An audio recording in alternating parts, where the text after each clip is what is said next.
안녕하세요. 시아쌤입니다. 자, 이번 영상에서는 김현승 시인의 눈물이라는 시 같이 공부를 좀 해보고 가도록 하겠습니다. 김현승 시인은요, 아버님이 목사님이셨어요. 아버님이 목사님이셨고, 일제강점기 때 뭐 신사참배를 거부해가지고 투옥된 경험도 있으시고, 그랬던 시인인데, 이분의 삶의 이력이 굉장히 고통으로 참 점철되어 있지 않았나 이런 생각이 드는데, 어떤 일도 있었냐면 전쟁통에 1950년에 6.25 전쟁이 시작이 되잖아요. 근데 51년에 당시에 아들이 4살이었대요. 근데 그 아들이 아팠는데 뭐 전쟁 중이었고 물자도 없었고 또 굉장히 가난했고 뭐 전쟁을 치르고 있는 중이었으니까 나라 전체가.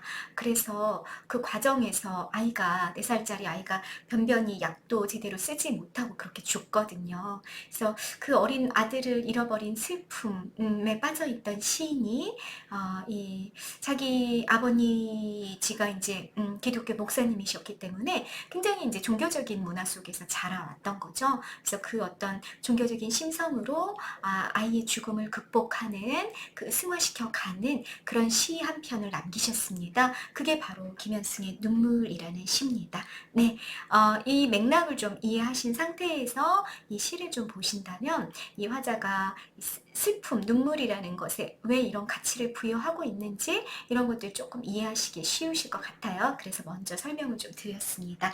자, 해제 한번 그냥 읽어보시면 좋을 것 같고요. 저는 특징부터 들어가 보겠습니다. 특징, 비유적인 표현들, 또 여기는 굉장히 대립 이미지가 되게 중요하게 부각이 될 거예요. 그래서 대립 이미지 시에서 잘 잡아보시기 바라겠습니다. 이걸 통해 이제 주제가 형상화될 거예요.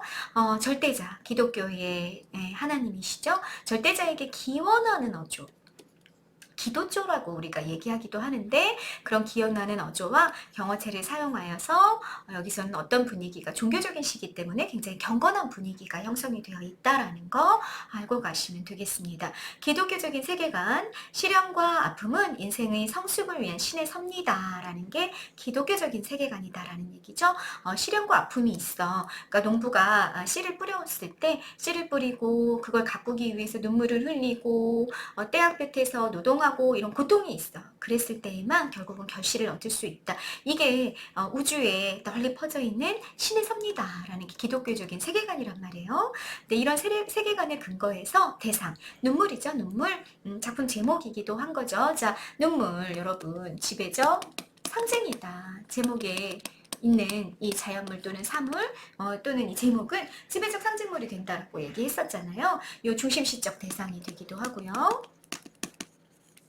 근데 이 눈물이 눈물 하면 우리 보통 부정적인 비애, 슬픔, 부정적인 감정으로 우리가 생각을 하는데 이 대상에 새로운 의미를 부여했다 그거예요. 그러면 눈물이 여러분 마이너스로 또는 플러스로 이 시 안에서는 플러스의 의미를 가지게 된다라는 걸 여러분이 기억을 해놓고 가셔야 된다. 별표 체크 하시면 되겠습니다. 화자의 신념을 나타내기 위해 단정적인 어조가 사용이 되는데 단정적인 어조를 만들어낼 때 일반적으로는 여러분 단정적 어조가 뭘 통해 만들어내는지 아시나요? 평소형 종결어미를 통해서 만들어지죠. 평소형 종결어미 다 이렇게 끝날 때 이게 이제 단정적인 혹은 단어한 어조를 만들어내잖아요. 또 명령형 종결어미 해라 이러면 이제 되게 또 단정적이 되잖아요. 그런데 이런 종결 형태보다는 지금 이 시 같은 경우는 단정적인 어조를 만들기 위해서 이뿐, 이것뿐, 뭐뭐뿐이라는 유일하게 이거 하나밖에 없다라는 요 보조사죠. 요 보조사를 활용해서 단정적 어조를 만들어내게 될 겁니다. 또 아들을 잃어버렸다고 말씀드렸죠. 극도의 슬픔을 절제된 언어로 표현하고 있는 시입니다. 됐죠?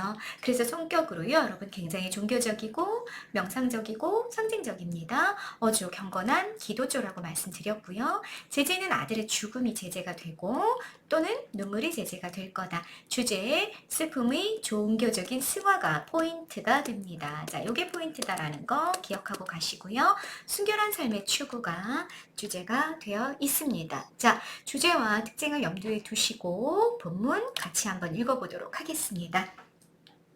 덜어는 때로는 이란 뜻이죠. 때로는 옥토에 떨어지는 작은 생명이고죠. 자, 옥토에 떨어지는 작은 생명, 여러분, 보조관념입니다. 수식어구를 보니까 원관념은 여러분 뭘까요? 씨앗인 거죠. 작은 생명 이퀄 뭐다? 씨앗을 말하는 거죠. 왜? 어떻게 알 수 있어요? 옥토는 비옥한 땅, 좋은 땅이야. 좋은 땅에 떨어지는 생명이라는 건 여러분 씨앗을 일컫는 표현이 된다 이 얘기입니다. 이해되셨죠? 자, 이 씨앗이라는 원관념은요. 어떤 상징적인 의미를 가지는 시어다. 희생을 통한 부활, 재생, 생명의 의미를 가진 시어입니다. 무슨 말인지 이해되시나요, 여러분? 씨앗은 우리 문화관에서 아주 중요한 상징물로 사용이 되곤 하는데 주로 어떤 상징적인 의미를 가지게 되냐면 여러분 땅에 떨어지죠. 심겨지죠, 씨앗이. 그러면 얘가 생생하게 살아있으면 얘는 결코 씨앗으로서의 가치를 갖지 못해요. 어때야 되냐면 얘 자체는 우리 움이 튼다고 얘기하잖아요. 살같이 찢어져. 살같이 찢어지고 얘는 썩어야 돼요. 죽어야 돼요. 그러면 여기로부터 뭐가 나와요? 이렇게 싹이 나오는 거야. 이렇게 싹이 나왔다가 얘가 자라요. 자라서 나무가 되고 여기에 이렇게 열매가 맺히는 거죠. 열매가. 한 3년에서 5년 정도의 시간이 흐르면 하나의 씨앗으로부터 나무가 만들어지고 이 나무가 자라서 열매가 맺히기 시작하면 300개에서 500개의 사과나무 같은 경우 그런 열매들이 맺힌다고 그러더라고요. 그러면 300개에서 500개의 그 결실이 있기 위해서는 무엇이 필요했어요, 여러분? 씨앗이 필요했던 거고 씨앗은 생명을 품고 있는데 자기는 죽고 자기는 죽음으로 말미암아 다시 새싹이 나고 나무가 나고 열매가 달리는 거니까 희생을 통한 부활과 재생, 생명의 의미를 가진 시어가 뭐다?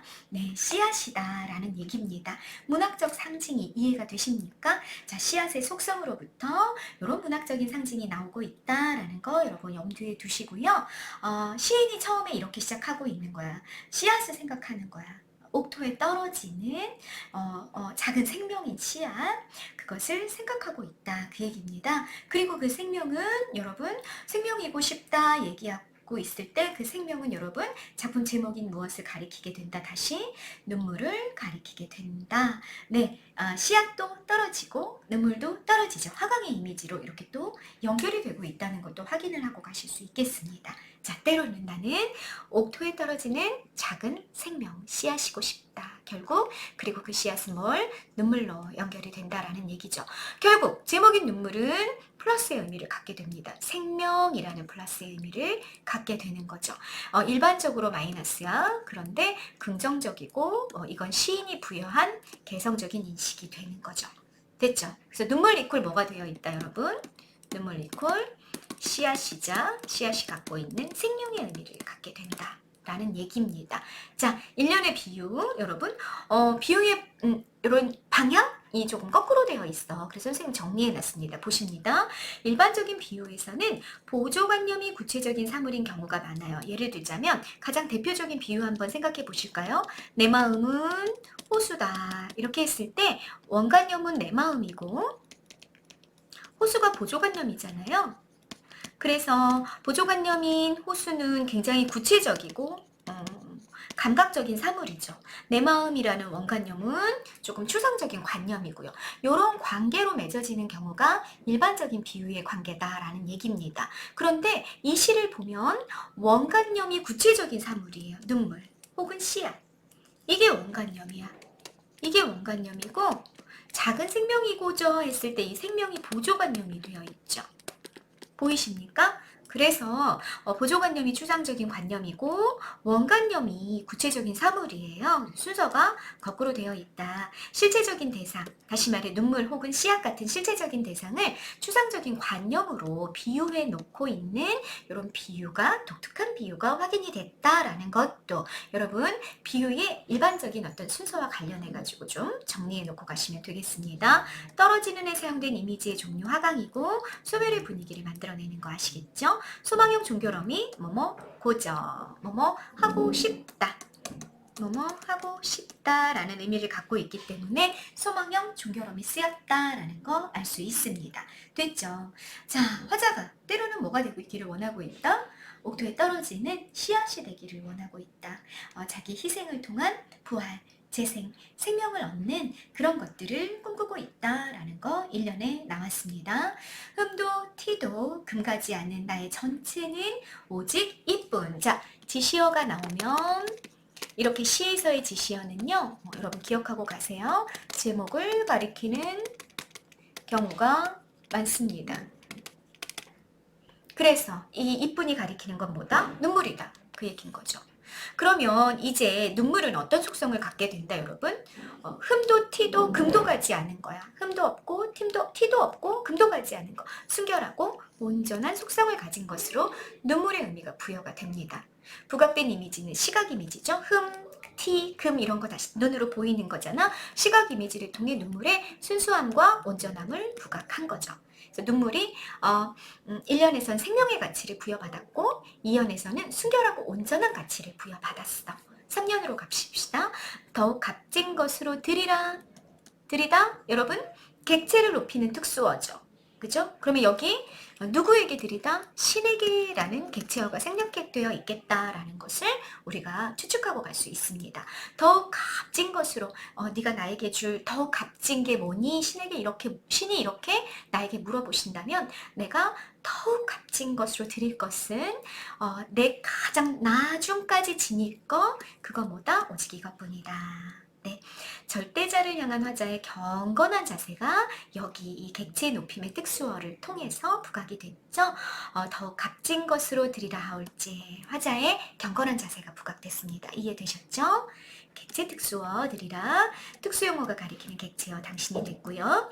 화자의 공손한 태도를 부각하기 위해 사용된 시적 허용어 여러분 문법적으로는 비문인데 일부러 화자의 어떤 운율을 만들어내기 위해서나 이런 식으로 공손한 태도를 부각하기 위해서 시에서 사용되는 단어들이 있죠. 시인이 문법적으로는 비문이지만 시 안에서 허락된 그런 단어들 여기는 하올 나아중, 지니인 이런 말들 하울은 할, 나아중은 나중, 지니인은 진인 이런 말이었을 텐데 이게 이제 너무 간단하고 좀 더 공손함의 부각을 시키기 위해서 이걸 길게 느리는 시적 허용어들이 사용이 됐다라는 얘기입니다.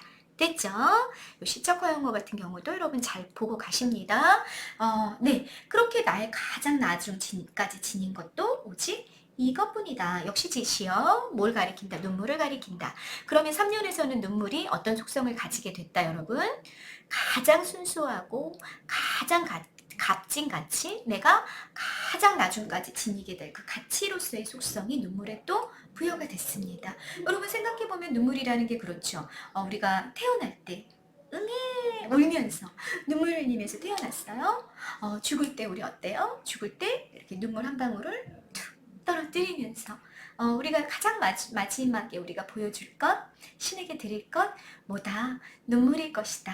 이런 생각. 신이 뭘 받으시겠어요? 우리 마지막 순간에 우리한테 받으실 게 뭐 신이 재물이 필요할지도 않을 거고 우리가 뭐 막 깔깔깔깔 웃으면서 우리의 웃음을 드릴 것 같지도 않고 우리가 정말 마지막에 드릴 거는 여러분 뭐 드라마나 영화 같은 데 보면 많이 이렇게 눈물 한 방울 툭 떨어뜨리면서 죽어가는 그런 모습들 되게 많이 보시죠? 어쩌면 눈물이 우리가 신에게 바칠 가장 우리의 마지막 모습일 수도 정말 있을 것 같습니다. 네, 가장 순수하고 값진 가치로서 내가 정말 인생의 마지막 순간에 드릴 것 눈물이다 라고 의미를 부여했습니다. 자, 사연으로 가십니다. 아름다운 나무의 꽃이 시듦을 보시고 열매를 맺게 하신 당신은 자, 이제 사연에서 화자는 절대자의 섭리를 떠올리고 있습니다. 자연을 통해 드러나는 절대자의 섭리는 뭐냐? 나무에 꽃이 시들어요. 그러면 그 자리에 열매를 맺게 하시는 게 절대자의 섭리죠. 이런 섭리 가운데 꽃과 열매가 있습니다. 자, 여기 이 대비적인 이미지가 갖고 있는 속성과 의미를 여러분들이 잘 정리해 놓고 가셔야 됩니다. 별표 3개 하시고요. 속성을 정리해 보면 꽃 여러분 기쁨일 거야. 기쁨일 거고 그런데 얘는 예쁜데 금방 시들어요. 꽃이. 선생님 지금 봄이어서 목련이 피어가지고 너무너무 예뻐가지고 이렇게 막 일부러 지나갔었어요. 목련 밑으로 이렇게 지나가면서 예쁘다 이러면서 지나갔는데 한 4일 지났나 봐요. 졌어요 벌써. 네, 일시적이고 가변적이고 순간적이고 외면적이고 현상적인 가치에 해당이 되는 게 그래서 꽃이다 그 얘기입니다. 네, 그렇게 놓고 본다면 꽃은 열매에 비교해 봤을 땐 조금 마이너스의 의미를 가지게 되는 거죠. 기쁨이지만. 됐죠? 열매. 삶의 본질이자 결실, 본질적이고 영원하고 궁극적이고 내면적이고 정신적인 가치를 상징하는 것이 그래서 열매가 되겠다. 그러니까 신은 어떻게 하시냐면 자연 속에 정말 가변적인 가치가 있어. 근데 그 가변적인 가치가 이렇게 사라지는 순간에 그 사라짐을 보시고 거기에 본질적인 가치, 최종적이고 정신적인 가치를 부여하신다라는 얘기가 되는 거죠. 자, 꽃과 열매의 관계, 대비 관계고요. 그래서 열매가 플러스 이렇게 된 거죠. 당신은 절대자, 여기 당신 그렇게 하시면 안 됩니다. 이렇게 할 때 2인칭 아니고요. 3인칭 극존칭이라는 문법적인 성격을 가지고 있는 당신이죠. 절대자. 이 절대자께서 마지막 연입니다. 나의 웃음을 만드신 후에 새로이 나의 눈물을 지어주시다. 자, 오연은 사연과 대응 구조를 갖고 있습니다. 사연의 리을, 미음과 대응하는 시어를 그래서 우리가 정리할 수 있는 거죠. 자, 사연에서 꽃이 시드는 게 먼저 있었고 그 다음 열매를 맺게 하는 게 나왔어요. 그러면 웃음이 먼저 있었고 나의 눈물이 있었으니까 네, 꽃과 대응하는 것. 꽃과 대응하는 건 웃음이 될 거고 열매와 대응하는 것이 뭐가 될 거다? 눈물이 될 거다라는 걸 우리가 확인할 수 있게 되는 거죠. 그래서 웃음이 마이너스, 눈물이 플러스 이렇게 대응 구조가 만들어집니다. 자, 이제 마지막 면에서 눈물은 어떤 가치를 가진 것으로 여러분 여기 아까 봤죠. 여기 본질적이고 영원하고 궁극적인 가치를 가진 것으로 의미를 부여받게 됩니다. 열매에 대응하는 게 됐기 때문에 그런 거예요. 자, 자식의 죽음을 신의 섭리에 따른 모든 생명의 현상으로 보표한 연이 그래서 여러분 사연이 되는 거야. 여러분 여기 눈물, 웃음 요거 먼저 조금 더 정리하죠. 나의 웃음을 만드신 후에 새로이 나의 눈물을 지어주셨다. 여러분 이 시인의 인생으로 연결해서 가는 거야. 여러분 다시 말하자면 여기는 좀 표현적인 감상이 필요할 거다라는 얘기입니다. 작가와 작품을 연결해서 바라보는 거죠. 작가와 작품을 연결해서 본다면 웃음이라는 건 아이가 준 것일 거야. 아이의 탄생이라든지 아이의 자라남이라든지 이런 것들을 보면서 아버지인 화자에게 있었던 웃음일 거예요. 기쁨이었을 거란 말이야. 그런데 이 기쁨이 여러분 몇 살 때 아이가 죽었다고? 4살 때 죽었단 말이야. 딱 4년 간 거예요. 그리고 그 아이가 죽음으로 말미암아 아주 깊은 슬픔이 있었을 겁니다. 아이의 죽음으로 인한 슬픔이 있었을 거예요. 그게 바로 뭐예요? 눈물이라는 거죠. 그러면 이 아버지가 아이가 죽은 뒤에 정말로 엄청 울었고 엄청 슬프고 죽을 정도로 고통스러웠을 건데 그런 시간을 거치면서 이 시인이 깨달은 게 있는 거죠. 이 눈물, 이 슬픔이라는 거 신이 주신 거야. 그런데 이 눈물이라는 건 결국은 내가 마지막에 내 인생이 끝날 때 삶이라는 건 결국은 모든 생명이라는 게 다 유한하니까 이 유한한 내 생명이 끝날 때 내가 드릴 것도 이 눈물이겠구나. 그리고 이 눈물은 내 인생을 성숙시키고 열매처럼 나무의 열매처럼 내 인생을 성숙시키고 성장시키는 신의 섭리로 존재하는 것이겠구나. 인간의 가장 순수하고 본질적인 가치겠구나. 내가 이걸 통해서 내가 신에게 더욱더 가까이 다가가야 되겠구나. 내가 이 슬프다고 이 슬픔에 그냥 머무르지 말고 내가 이걸 통해서 신에게 조금 더 다가가는 그런 어떤 계기로 삼아야 되겠구나. 순결하고 순수하게 나를 바치는 그런 도구로 삼아야 되겠구나 이런 생각을 했겠죠. 그래서 김현숙 시인은 어떻게 했는지 잘 모르겠지만 선생님이 이렇게 강강이 들리는 이런 어떤 미담 뭐 이런 것들 들어보면 그런 경우들이 있죠. 뭐 자식이 굉장히 뭐 무슨 어떤 백혈병 이런 걸로 막 오래오래 앓다가 결국 그 아이가 죽어요. 그러면 부모가 그 아이의 이름으로 백혈병 재단을 만들어서 백혈병에 신음하고 있는 아이들 그런데 돈이 없어서 수술을 제대로 받지 못하거나 치료를 받지 못하는 아이들을 그 자기 아이의 이름으로 재단을 만들어서 그 아이들을 돕는다든지 뭐 그 아이들이 그래서 이 부모에게는 자기 자녀가 되는 거죠. 그렇게 다른 타인을 향한 사랑 이런 걸 통해서 자기 아이의 죽음으로 인한 그 슬픔을 승화시켜 낸다든지 이런 것들이 바로 어떤 우리가 결국 이 시인이 깨달은 이 종교적인 승화, 슬픔의 승화를 이런 어떤 의미로 부여해 본다면 눈물이 가지고 있는 가치, 뭐 자기 아이만 사랑하고 이렇게 시야가 갇혀 있다가 결국은 아이의 죽음을 통해서 그 슬픔을 딛고 엄마 아빠가 훨씬 더 성숙해서 신을 향한 사랑, 또 타인을 향한 사랑으로 그 눈물을 승화시켜가는 그런 삶의 모습들이 좀 있다면 이 눈물이라는 것이 갖고 있는 삶의 의미 이런 것들 보다 더 성숙한 사랑, 보다 더 성장한 사랑, 종교적인 승화가 가능한 그런 어떤 슬픔 이런 의미를 부여받을 수 있겠다라는 생각을 하고 갈 수 있을 것 같습니다. 됐죠? 자, 그리고 여러분 이제 요 문제 보시면 돼요. 자식의 죽음을 모든 생명의 현상으로 보편화하는 게 사연이다라는 거. 생물학적 발상이라는 거 여러분 이해되시죠? 꽃과 열매의 생리적 관계가 유추로 확장되고 있는 것이다. 이 말이 이제 이해가 되실 겁니다. 꽃과 열매는 여러분 꽃은 정말 아름답고 기쁨이지만 그게 시들고 사라져야지만 거기에 뭐가 가능해진다? 열매가 가능해진다라는 게 이게 생물학에서 나온 개념이란 말이에요. 근데 이 발상이 출발해서 이 생리적인 관계가 여러분 유추로 확장이 되면서 결국은 인간의 삶으로 자식의 죽음이라는 슬픔이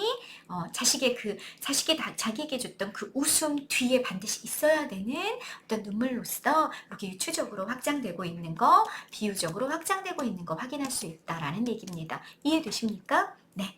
자, 마지막 슬픔을 절대자의 섭리로 받아들이는 종교적 깨달음이 드러나면 이 웃음 뒤에 눈물을 주신 것은 꽃이 시든 뒤에 열매를 주시는 것과 같은 신의 섭리구나 이렇게 종교적인 깨달음에 이르는 게 마지막 오연이 됐다라는 것까지 여러분 확인하실 수 있었습니다. 자, 아이가 죽지 않고 부모 옆에 남아서 커갔으면 가장 좋았겠죠. 그런데 그 아이는 죽었어요. 네, 아이가 죽은 건 우리가 받아들일 수밖에 없는 현실인 거죠.